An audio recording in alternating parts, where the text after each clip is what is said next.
Hello everyone, welcome to my channel time to study guys. आज मैं आपके लेकर आई हूँ disaster management system in India यानी कि आपदा प्रबंधन प्रणाली का मोस्ट इम्पोर्टेंट क्वेश्चन। आज की वीडियो में हम डिस्कस करेंगे पंचायती राज से क्या तात्पर्य है, स्पष्ट कीजिए। आज की वीडियो गाइज बहुत ही इंपॉर्टेंट होने वाली है, इसलिए वीडियो को बिल्कुल भी मिस मत कीजिएगा। आपके लिए क्वेश्चन बहुत इंपॉर्टेंट होने वाला है एग्जाम के पॉइंट ऑफ व्यू से। चलिए वीडियो को स्टार्ट करते हैं। पंचायती राज क्या है और इसका क्या तात्पर्य है, ये हम इस वीडियो में जानने का प्रयास करेंगे। तो चलिए देखते हैं।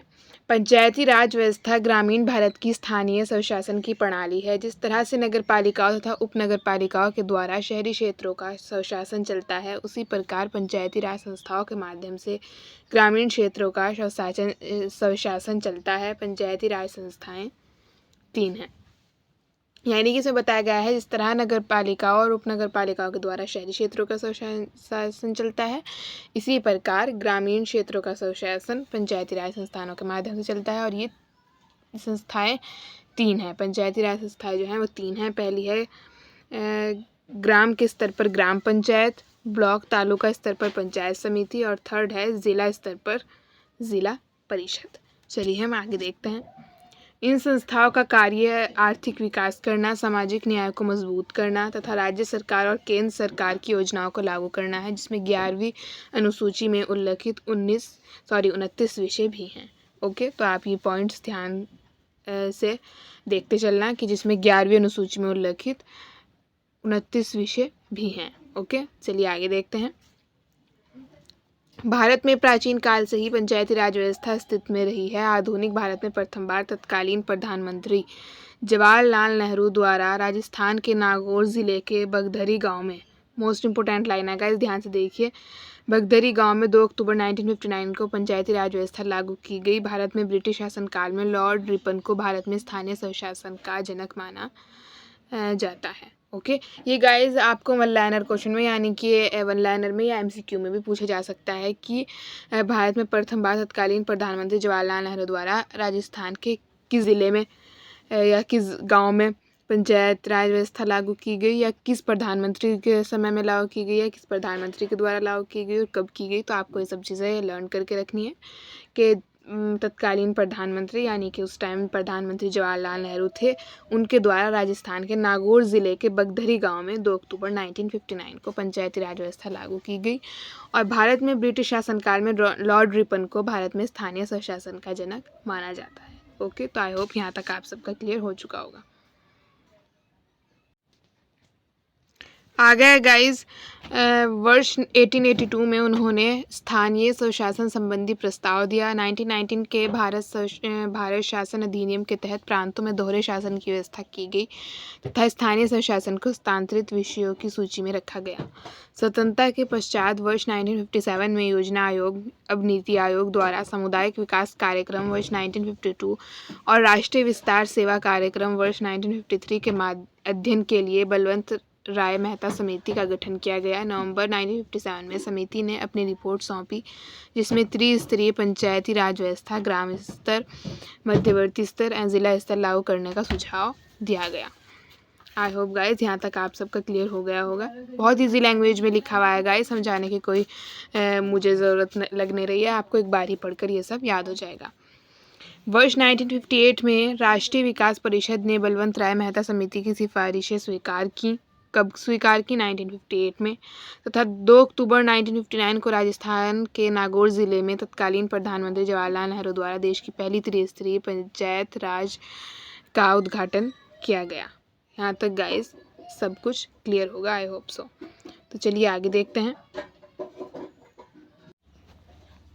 नेक्स्ट है गाइस, वर्ष 1993 में 73 व 74वें संविधान संशोधन के माध्यम से भारत में त्रिस्तरीय पंचायती राज व्यवस्था को संवैधानिक दर्जा प्राप्त हुआ। त्रिस्तरीय पंचायती राज व्यवस्था में ग्राम पंचायत ग्राम स्तर पर, पंचायत समिति मध्यवर्ती स्तर पर और जिला परिषद जिला स्तर पर शामिल है। आई होप गाइज यहाँ तक आपको बिल्कुल क्लियर हो चुका होगा। तो चलिए अब अपने नेक्स्ट क्वेश्चन की तरफ बढ़ते हैं, जिसमें दिया हुआ है पंचायत राज से संबंधित विभिन्न समितियों को दर्शाइए। ओके, तो अपना नेक्स्ट इंपॉर्टेंट क्वेश्चन देखते हैं। ये ज़्यादा इंपॉर्टेंट क्वेश्चन भी नहीं है गाइज, लेकिन हाँ अगर आपको लॉन्ग क्वेश्चन पूछा जाए तो आपको ये संबंधित इसकी जो विभिन्न समितियाँ बनी थी उनके बारे में लिखना होगा। क्वेश्चन क्या, बस एक ही पॉइंट है आपको ध्यान से देख लेना है। पंचायती राज से संबंधित विभिन्न समितियाँ, तो ये समितियाँ हैं 4। चलिए देखते हैं। पहली है हमारी बलवंत राय मेहता समिति 1956 टू 57। सेकंड है हमारी अशोक मेहता समिति 1977 से 78। GVK राव समिति थर्ड है हमारी 1985। डॉक्टर MM सिंघवी समिति है 1986। ये हमारी 4 समितियाँ हो गई जो कि बहुत इंपॉर्टेंट है। अगर आपसे पंचायती राज संबंधित कोई भी इंपॉर्टेंट क्वेश्चन पूछा जाए तो आप पंचायती राज संबंधित जब भी आपके पास कोई लॉन्ग क्वेश्चन आए एग्ज़ाम में, तो आप अगर ये समिति गाइड्स लिख देंगे तो आपको नंबर मिलने के काफ़ी चांसेस हो जाएंगे, मतलब अच्छे नंबर मिलेंगे आपको एग्ज़ाम में। तो आप इन्हें लिख सकते हैं समितियों को। चलिए अपना नेक्स्ट क्वेश्चन देखते हैं। मोस्ट इंपॉर्टेंट क्वेश्चन है गाइस, पंचायती राज से संबंधित संवैधानिक प्रावधान क्या क्या हैं समझाइए। मोस्ट इंपॉर्टेंट क्वेश्चन है गाइस। अगर आपसे पंचायती राज पूछा जाए और उसमें संवैधानिक प्रावधान पूछे जाएँ तो ये क्वेश्चन वैसे ही आपके लिए इंपॉर्टेंट हो जाएगा। अगर आपसे खाली पंचायती राज पूछा जाए और आप उसमें संवैधानिक प्रावधान ऐड कर देंगे तो आपको काफ़ी अच्छे नंबर मिलने के पूरे चांसेस हो जाएंगे गाइस। तो चलिए अपना मोस्ट इंपॉर्टेंट क्वेश्चन स्टार्ट करते हैं। भारतीय संविधान के अनुच्छेद 40 में राज्यों को पंचायतों के गठन का निर्देश दिया गया। 1993 में संविधान में 73वां संविधान संशोधन अधिनियम 1993 करके पंचायती राज संस्था को संवैधानिक मान्यता दे दी गई। 24 अप्रैल 1993 में भारत में पंचायती राज के क्षेत्र में एक महत्वपूर्ण पड़ाव रहा है, क्योंकि इसी दिन संविधान 73वां संशोधन अधिनियम 1992 के माध्यम से पंचायती राज संस्थाओं को संवैधानिक दर्जा प्राप्त हुआ और इस तरह महात्मा गांधी के ग्राम स्वराज के संपन्न को वास्तविकता में बदलने की दिशा में कदम बढ़ाया गया था। 73 संशोधन अधिनियम 1992 में निम्नलिखित प्रावधान किए गए हैं। चलिए जो प्रावधान किए गए हैं वो देखते हैं हम। फर्स्ट है हमारा प्रावधान जो था, फर्स्ट देखते हैं हम। एक त्रिस्तरीय ढांचे की स्थापना, यानी कि ग्राम पंचायत, पंचायत समिति या मध्यवर्ती पंचायत या जिला पंचायत इसमें आ जाएंगे। सेकंड है हमारा ग्राम स्तर पर ग्राम सभा की स्थापना। थर्ड है हर 5 वर्ष में पंचायतों के नियमित चुनाव। फोर्थ है अनुसूचित जातियों जनजातियों के लिए उनकी जनसंख्या के अनुपात में सीटों का आरक्षण। फिफ्थ है महिलाओं के लिए 1/3 सीटों का आरक्षण। ये सभी प्रावधान किए गए थे एक त्रिस्तरीय ढांचे की स्थापना का जो वो था 73 संविधान संशोधन 1992 में जो प्रावधान किए गए थे वो सभी ये हैं। सिक्स्थ है हमारा पंचायतों की निधियों में सुधार के लिए उपाय सुझाने हेतु राज्य वित्त आयोगों का गठन। सेवंथ है राज्य चुनाव आयोग का गठन। आई होप गाइस ये सभी साथ के साथ प्रावधान आपको क्लियर हो गए होंगे। 8th है गाइस हमारा 73वें संशोधन अधिनियम पंचायतों को स्वशासन की संस्थाओं के रूप में काम करने हेतु आवश्यक शक्ति और अधिकार प्रदान करने के लिए राज्य सरकार को अधिकार प्रदान करता है। शक्ति और संस्था इस प्रकार हो सकती हैं। फर्स्ट है हमारी संविधान की 11वीं अनुसूची में सूचीबद्ध 29 विषयों के संबंध में आर्थिक विकास और सामाजिक न्याय के लिए योजनाएं तैयार करना, उनका निष्पादन करना। सेकंड है कर, ड्यूटीज, टोल शुल्क आदि लगाने और उसे वसूल करने का पंचायतों को अधिकार। थर्ड है राज्य द्वारा एकत्र करो, ड्यूटियों, टोल और शुल्कों का पंचायतों को हस्तांतरण। फोर्थ नहीं दिया हुआ है, बस थर्ड तक ही कंप्लीट हो गए हैं। अब हम देखते हैं ग्राम पंचायत सभा किसी एक गांव या पंचायत का चुनाव करने वाले गांवों के समूह की मतदाता सूची में शामिल व्यक्तियों से मिलकर बनी संस्था है। ओके। पंचायत अनुसूचित क्षेत्रों में विस्तार अधिनियम 1996 में उल्लेखित प्रावधानों के अनुसार ग्राम सभा को शक्तियां प्रदान करें। गणतंत्र दिवस, श्रम दिवस, स्वतंत्रता दिवस और गांधी जयंती के अवसर पर देश भर में ग्राम सभा की बैठकों के आयोजन के लिए पंचायती राज कानून में अनिवार्य प्रावधान शामिल करना। ये सभी गाइस संविधान के जो प्रावधान दिए गए हैं वो सभी हैं पंचायती राज को। पंचायती राज अधिनियम में ऐसा अनिवार्य प्रावधान जोड़ना जो विशेषकर ग्राम सभा की बैठकों के कोरम, सामान्य बैठकों और विशेष बैठकों तथा कोरम पूरा न होने के कारण फिर से बैठक के आयोजन के संबंध में हो। ग्राम सभा के सदस्यों को उनके अधिकारों और शक्तियों से अवगत कराना ताकि जन भागीदारी सुनिश्चित हो और विशेषकर महिलाओं तथा अनुसूचित जाति जनजाति के लोगों जैसे सीमांतकृत समूह भाग ले सकें। ये सभी प्रावधान गाइस दिए गए हैं। ग्राम सभा के लिए ऐसी कार्य प्रक्रियाएं बनाना जिसके द्वारा वह ग्राम विकास मंत्रालय के लाभार्थी उन्मुख विकास कार्यक्रमों का सरकारी ढंग से सामाजिक ऑडिट सुनिश्चित कर सकें तथा वित्तीय कुप्रबंधन के लिए वसूली या सजा देने के कानूनी अधिकार उसे प्राप्त हो सकें। ग्राम सभा बैठकों के संबंध में व्यापक प्रसार के लिए कार्य योजना बनाना। ग्राम सभा की बैठकों के आयोजन के लिए मार्ग निर्देश और कार्य प्रक्रियाएं तैयार करना। प्राकृतिक संसाधनों, भूमि रिकॉर्ड पर नियंत्रण, समस्या समाधान के संबंध में ग्राम सभा के अधिकारों को लेकर जागरूकता पैदा करना। ये सभी गाइस इसके प्रावधान हो गए हैं।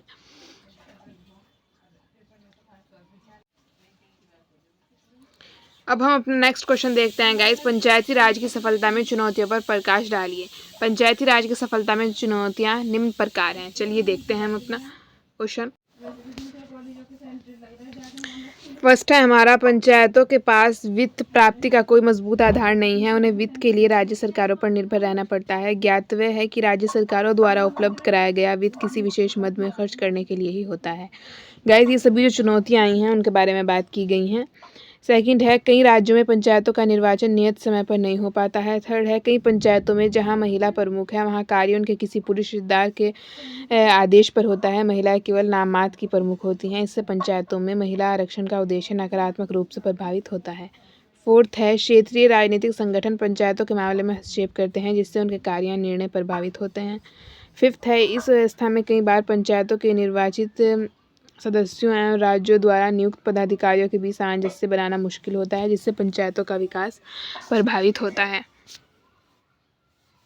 ये सभी गाइस इसके मार्ग में आने वाली चुनौतियां थीं। तो अब हम देखते हैं अपना नेक्स्ट क्वेश्चन। पंचायती राज व्यवस्था को सशक्त करने के उपाय दीजिए। चलिए हम देखते हैं। ये भी बहुत इंपॉर्टेंट क्वेश्चन है गाइस। ये सारा ही टॉपिक जो पंचायती राज व्यवस्था से संबंधित है, पूरा ही टॉपिक बहुत इंपॉर्टेंट है। तो ये वीडियो आपके लिए बहुत इंपॉर्टेंट होने वाले हैं गाइस। एक एक क्वेश्चन को आप ध्यान से देखिए, आपको अच्छे से समझ में आ जाएगा। पंचायती राज की सफलता की चुनौतियों को देखते हुए उन्हें सशक्त करने के उपाय निम्नवत हैं। पहला है, पंचायती राज संस्थाओं को कर टैक्स लगाने के लिए कुछ व्यापक अधिकार दिए जाने चाहिए।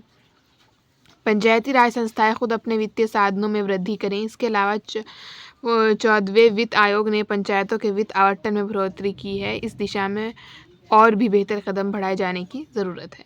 सेकंड है, पंचायती राज संस्थाओं को और अधिक कार्यपालिकीय अधिकार दिए जाएं और बजट आवंटन के साथ ही समय समय पर विश्वसनीय लेखा परीक्षण भी कराया जाना चाहिए। इस दिशा में सरकार द्वारा ई ग्राम स्वराज पोर्टल का शुभारंभ एक सराहनीय प्रयास है। थर्ड है, महिलाओं को मानसिक या सामाजिक रूप से अधिक सशक्त बनाना चाहिए जिससे निर्णय लेने के मामलों में आत्मनिर्भर बन सकें। फोर्थ है, पंचायतों का निर्वाचन नियत समय पर राज्य निर्वाचन आयोग के मानदंडों पर क्षेत्रीय संगठनों के हस्तक्षेप के बिना होना चाहिए। फिफ्थ है, पंचायतों का उनके प्रदर्शन के आधार पर रैंकिंग का आवंटन करना चाहिए तथा इस रैंकिंग में शीर्ष स्थान पाने वाली पंचायतों को पुरस्कृत करना चाहिए। तो ये सभी इसको सशक्त करने के उपाय थे गाइज। आई होप आप सबको क्लियर हो गए होंगे। अब हमारा नेक्स्ट, यहाँ पे गाइज ग्राम पंचायतों के आरक्षण पर प्रकाश डालिए। एक शॉर्ट सा क्वेश्चन दिया हुआ है, मैं इसमें ऐड कर देती हूँ ताकि आपको आसानी हो जाए याद करने में, क्योंकि ये अगर आप पंचायती राज वाले चैप्टर में ऐड कर देंगे तो आपको इससे काफ़ी ज़्यादा हेल्प मिलेगी। तो मतलब ये सही रहेगा। पंचायती राज वाले में अगर आप लिख देंगे तो ये इंपॉर्टेंट है, तो मैं बता देती हूँ आपको। शॉर्ट सा क्वेश्चन है, आपको ईजी से ही ईजी पड़ेगा याद करने के लिए। पंचायती राज संस्थाओं के कुल स्थानों में 1/3 स्थान महिलाओं के लिए आरक्षित है और अनुसूचित जाति या जनजाति के लिए उनकी जनसंख्या के अनुपात के आधार पर स्थान आरक्षित होंगे। यदि प्रदेश सरकार ज़रूरी समझे तो वह अन्य पिछड़ा वर्ग को भी सीट में आरक्षण दे सकती है। तीनों ही स्तर पर अध्यक्ष पद तक आरक्षण किया गया है। ये यहाँ पर आरक्षण की बात की गई है, इसलिए इम्पोर्टेंट है गाइस। यहाँ पर बात की गई है गाइस कि सदस्यों की योग्यता क्या होनी चाहिए, यानी कि इसमें बताया गया है कि पंचायत के सदस्य निर्वाचित होने के लिए निम्न योग्यता आवश्यक होंगी। तो वह योग्यताएं क्या हैं, चलिए देख लेते हैं। व्यक्ति ने 21 वर्ष की आयु प्राप्त कर ली हो। सेकंड है, वह व्यक्ति प्रवृत्त विधि के अधीन राज्य विधानमंडल के लिए निर्वाचित होने की योग्यता आयु के अतिरिक्त अन्य योग्यताएं रखता हो। वह संबंधित राज्य विधानमंडल द्वारा निर्मित विधि के अधीन पंचायत का सदस्य निर्वाचित होने के योग्य हो। ये सभी इसके लिए योग्यताएं होनी चाहिए पंचायत का सदस्य निर्वाचित होने के लिए। तो आई होप गाइज कि आप सबको ये पंचायत राज व्यवस्था वाला क्वेश्चन क्लियर हो गया होगा। तो ये क्वेश्चन गाइज एग्जाम के पॉइंट ऑफ व्यू से आप सबके लिए बहुत इंपॉर्टेंट होने वाला है, इसलिए आई होप कि आप सबको वीडियो का एक एक क्वेश्चन अच्छे से क्लियर हो गया होगा। तो गाइज मिलती हूँ इसके नेक्स्ट पार्ट में, उसमें मैं आपके लिए काफ़ी इंपॉर्टेंट क्वेश्चन लेकर आऊँगी disaster management system in India से। तो गाइज़ वीडियो को बिल्कुल भी इसमें स्किप मत कीजिएगा। अगर आपको आज की वीडियो अच्छी लगे तो इस वीडियो को लाइक कीजिएगा, चैनल को सब्सक्राइब कीजिएगा और हाँ बेल आइकन प्रेस करना मत भूलिएगा गाइज़, क्योंकि आने वाली चैनल की हर अपडेट आपको बेल आइकन प्रेस करने से ही मिलती रहेगी। तो मिलते हैं गाइज़ नेक्स्ट वीडियो में नए टॉपिक के साथ। अब तक के लिए good bye, thanks for watching and best of luck for your exams. Good bye, take care.